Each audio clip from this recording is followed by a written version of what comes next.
I wonder what other freaking like shitty. Well, okay, this isn't shitty, but like the thing that came to my mind immediately was Conquer freaking Bubsy. But like Bugsy. what other 3D Oh yeah. what other 3D like freaking platformer mascot games we could do eventually. Okay, I need to Right. shoot that one. I'll have to look for a list on all those. How many 3D platformer mascot games I mean, are there's a there? couple. There's Blinks the Cat, which you would have to play because it's on Xbox. There's what the cat? Blinks! Lynx. Blinks! With a B. Blinks, okay. Yeah, With the B. with a B and an X. Because it was the Alright. 2000s. But yeah, Blinks the cat. I've there's never that. heard of that one. Neither did I. Well, I have heard. I have heard of it. I've never played it because well, for one, they added it to the backwards compatibility program after my Xbox died, and then Ah. also I just don't care enough to actually shell out the $3 to actually buy it. Yeah. Like, I just assume with most mascot platformers, so like especially the ones released around like the 90s and early 2000s, that they're just like freaking 3D collectathon platformers. And like I like 3D platformers, okay, I guess, but not collectathons. Ah. So like I own all of the Banjo-Kazooie games. I own 2 versions of Conker's Bad Fur Day, but I've never actually played through either of them just because I can't. I am incapable of finishing those games because my hatred runs so deep. I mean, genuinely, I just get so bored with the gameplay loop. I believe it. Like, I'm not saying that they're bad games because I don't know, but like, they're not for me, definitely. Yep. I understand that.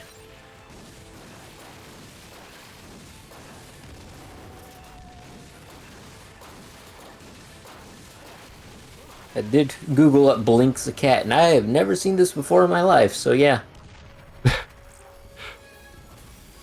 The furry knowledge runs deep with this one. Just wait until I pull out like 5 other freaking animal mascots out of my ass.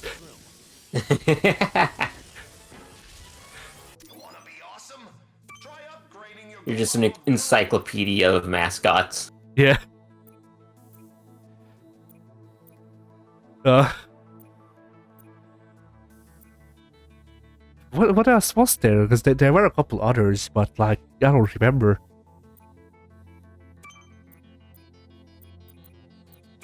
Like I feel like I'm forgetting some of them, but like Probably. I don't remember enough to actually like doubt myself.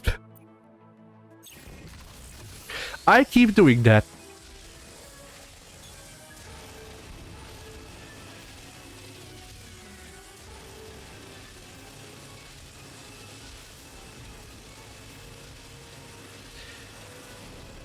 But yeah.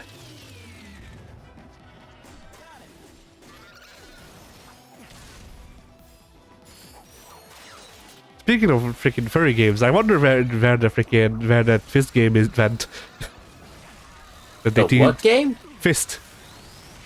This game. Yeah, it's a furry fisting game. Pink, what do you not get? Oh no!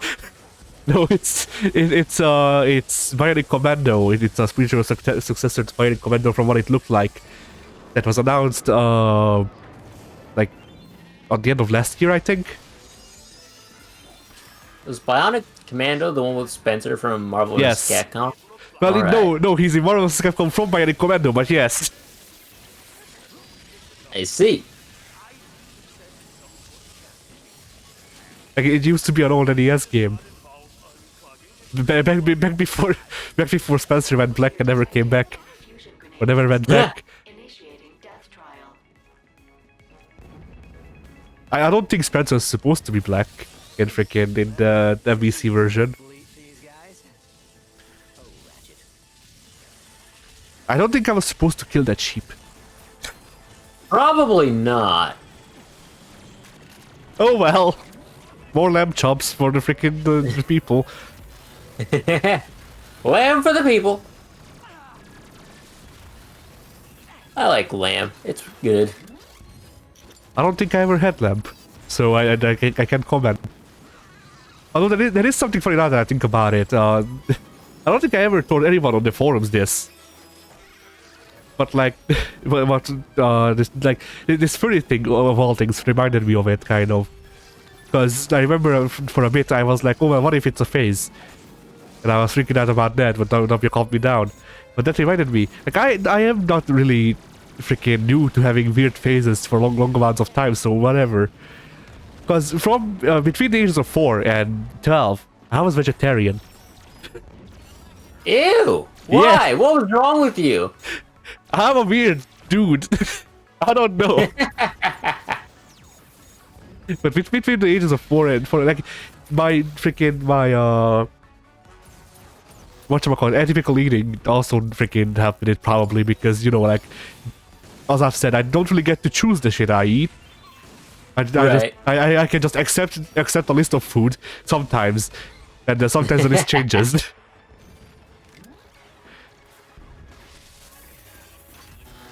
Which is why whenever people talk about the joy of eating, I'm like, oh sure, I don't know what you're talking about, but okay. I never felt the joy of eating, but yeah. This is foreign to me. Yeah. But so yeah, it's probably something to do with that. But I also remember being like, you know, freaking like. Funnily enough, my reason for being a vegetarian during that time is the same reason that people bring up for going vegan now, which is just, you know, oh well, it's hurting animals. Yeah. I don't know. Obviously, freaking like, funnily enough, around that time I also thought I was animals. So hey. Don't eat animals, they're kin! When you eat that delicious piece of bacon, you're actually eating me!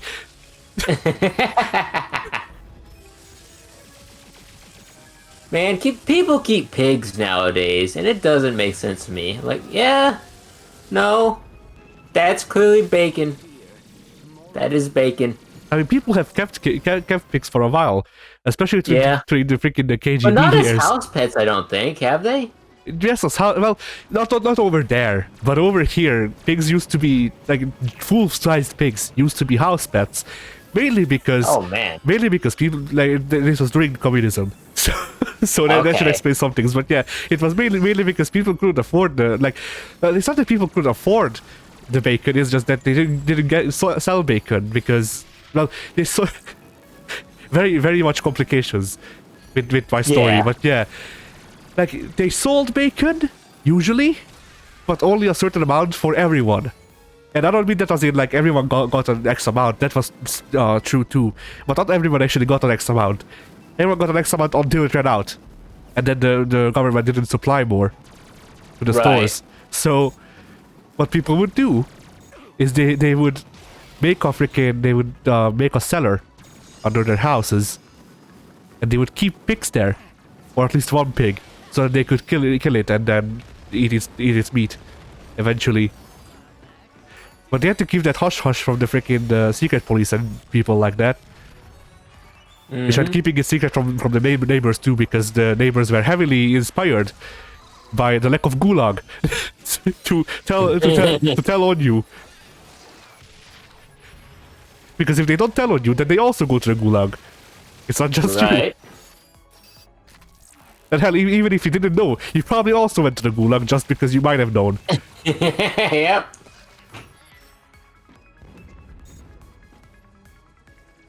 But yeah. So keeping pigs isn't that much of a weird concept to me, but like my family, as far as I know, never did it because, well, for most of the communistic years, or at least the ones I know of, which would have been like my grandma's life for the most part.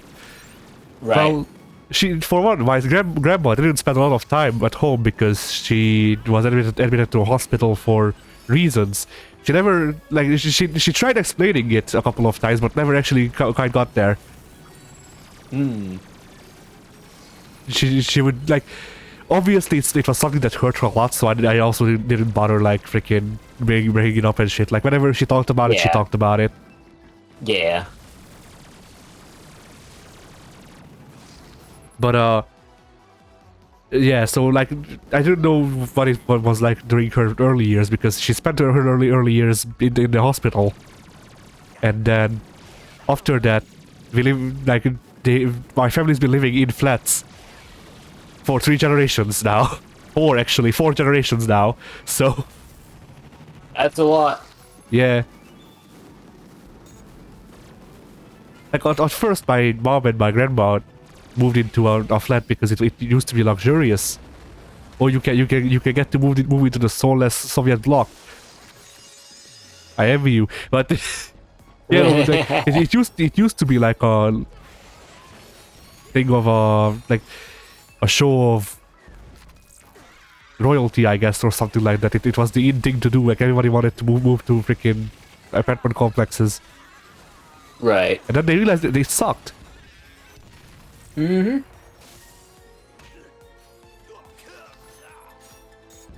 But yeah. So because of that, my family never really freaking like held pigs, as far as I know. But technically, there are still people who freaking like who do everything in their power to keep pigs, I guess is the best way to put it. Right. Keep an emergency pig in the cellar in case of bacon. Cut head. Yeah.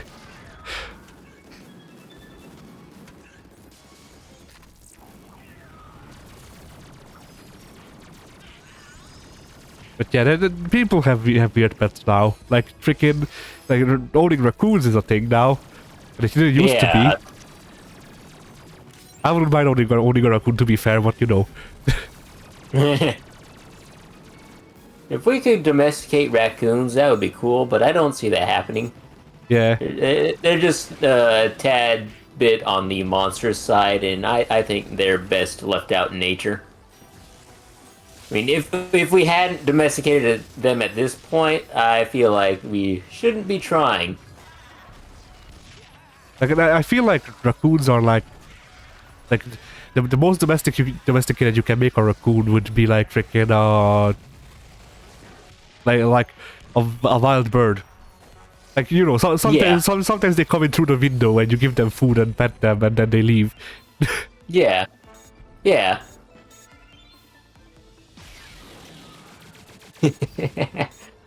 I'm imagining the trash panda's just sliding open a glass window, waltzing inside, like, hey man, where's my Give me food? grapes. Give me grapes. I require grapes, human. It's no longer a symbiotic relationship. He's coming in to shake you down for the food. Yeah. I know you've got food stashed in here, human. You better hand it over. Fork it over, pal. I know you've had grapes. I can smell it on your freaking on your breath. And in reality, you just drunk a shit ton of mine. Correction. The Fluffy Bunny Room has been relocated to Sector 12, initiating death and dismemberment protocol. Of course. Oh well. We don't get to go into the fluffy bunny room, but we do get death.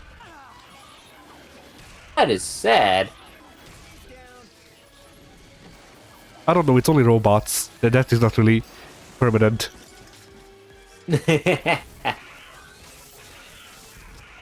Dead until reassembled. It depends on how much the like freaking main processor and shit like that are damaged, I suppose. That's all of robots.